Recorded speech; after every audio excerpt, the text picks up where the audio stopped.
Laura DeWeese. Freak accident claims life of pro barrel racer. This 27-year-old barrel racer was a recent mother and was eagerly awaiting the arrival of her upcoming wedding. When she was rounding the third base, when her horse tripped, she lost her reins and lost control and then fell on the pavement outside the arena. Kaylee Chandler. 12-year-old dies in freak rodeo accident. This 12-year-old girl absolutely loved barrel racing with her horse and playing softball. She was in the home stretch of her barrel run when her horse had a heart attack and collapsed on top of her. Diana Cavender. Skilled local horsewoman dies in freak accident.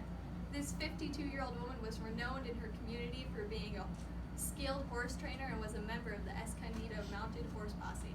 Diane was riding in a parade when her horse spooked, reared, lost his footing, and both of them landed on the road.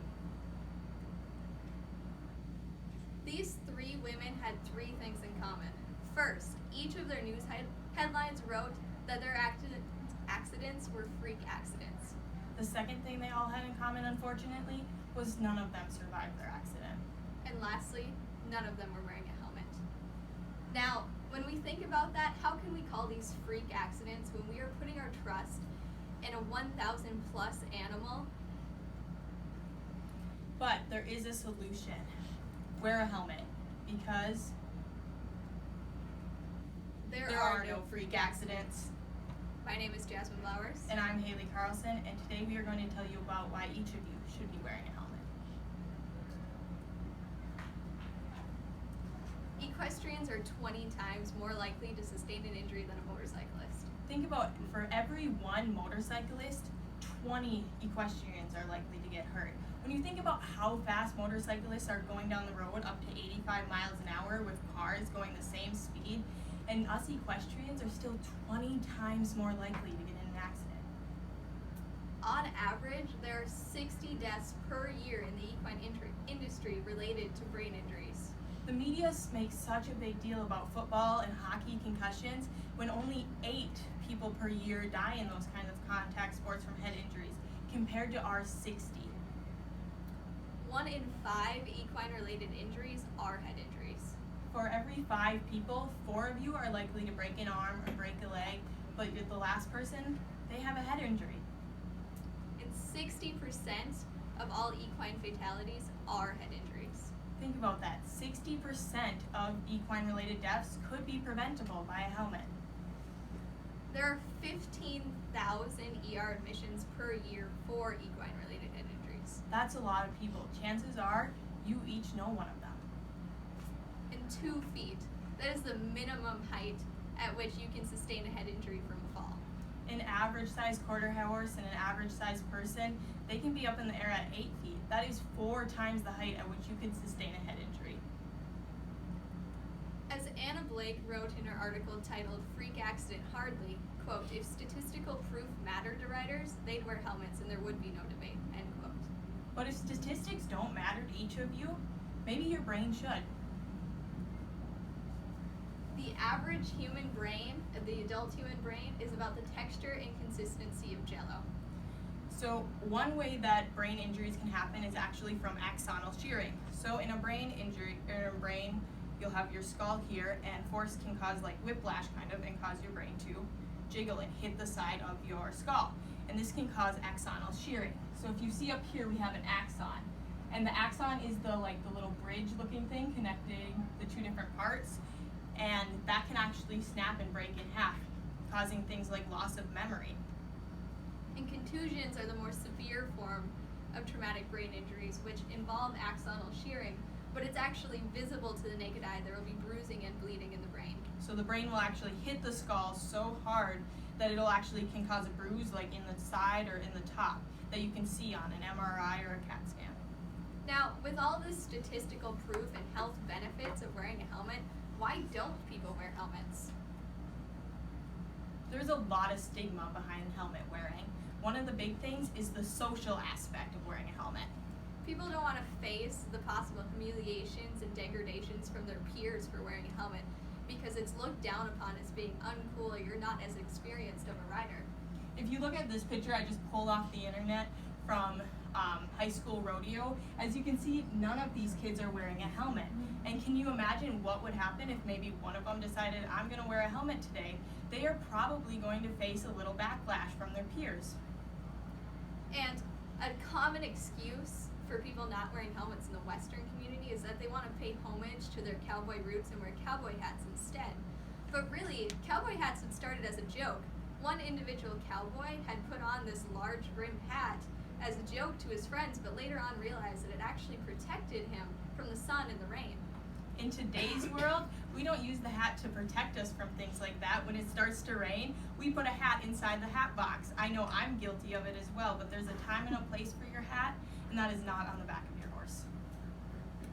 Now, oftentimes, people will argue your point as to why you'd wear helmets, as helmets can actually cause more injury than if you weren't wearing a helmet, because in the Christopher Reeves case, who's also known as Superman, he had been wearing a helmet as a jumper, but when he landed on the ground after a fall, supposedly the visor had caused his neck to snap back and break. After talking with Troxel, they informed me that there is no scientific proof that it was the visor itself that caused a neck injury, but just that horses and injuries are unpredictable and accidents just happen. Helmets won't protect you from all accidents, but they can play a big difference. Even so, nowadays they make visors that are flexible or collapse when you hit the ground. Now, just this weekend at Quarter Horse Congress, we kept an eye out looking for if people were wearing helmets, but to no real surprise, the only people we saw were English riders. So why can English riders put away their hats or what they used to wear for a helmet and us Western riders cannot? What can you do? Fallon Taylor, as many of you probably know, is a famous barrel racer, and she is starting her own trend, a clothing line, and she's really looked up to by a lot of younger kids. And she has started her own helmet line, making helmets look more fun, like the one you can see here with colorful, really fun designs.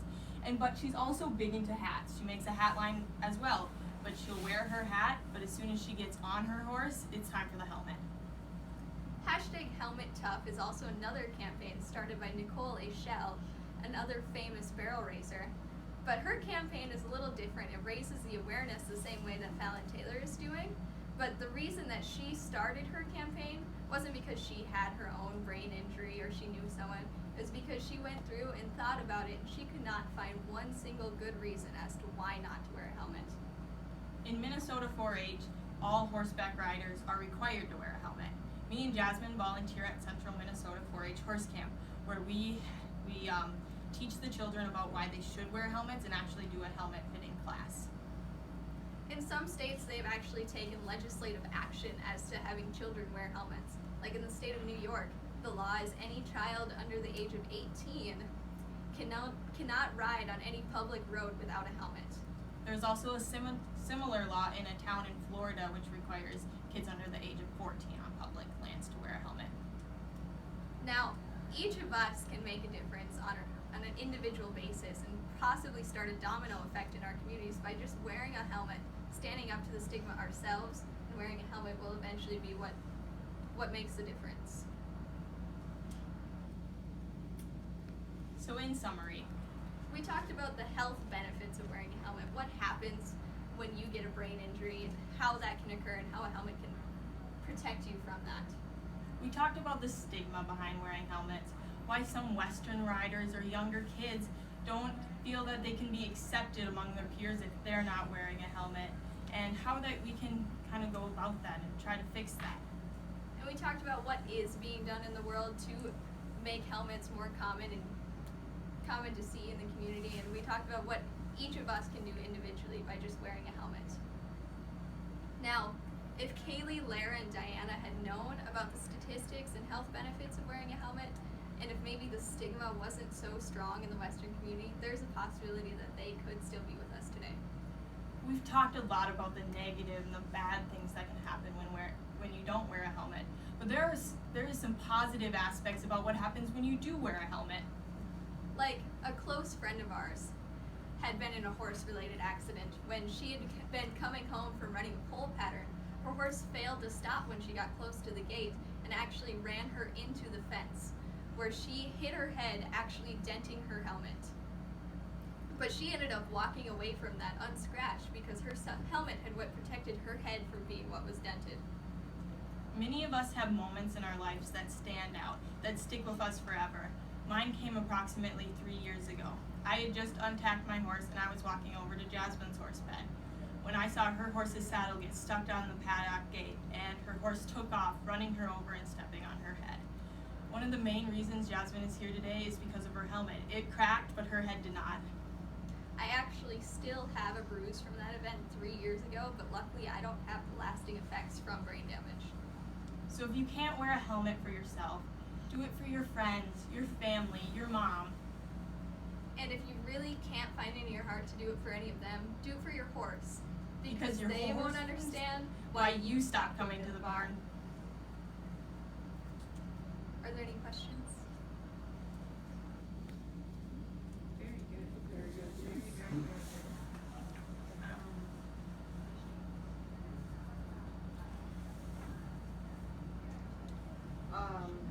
Did any of the research, maybe you did cover it, and I missed it, but as far as recommending if you do have a fall, replacing your helmet? Yeah, that is a very common research thing too. And yes, you should definitely replace your helmet after your fall.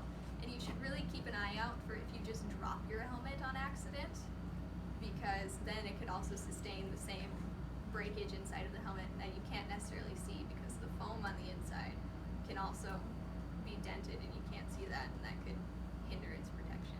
So if you're not sure, it's better to spend $50 on a new helmet than a life in the hospital. Is the woman who is making those helmets, designing those kind of blingy helmets, is she selling them here at Congress? The question was if you can buy like Fallon Taylor helmets at Congress. And Fallon Taylor is actually sponsored by Troxel, so her helmet line is being sold through Troxel now. So whenever you look at the helmets there and you see the ones with a fancy design, oftentimes it says Fallon Taylor right on it. And then she also has a Ranch Dressin page on the internet where you can also buy her whole clothing line, her helmets, her hats, about anything. Any Thank other you. questions? Okay. Good. Okay.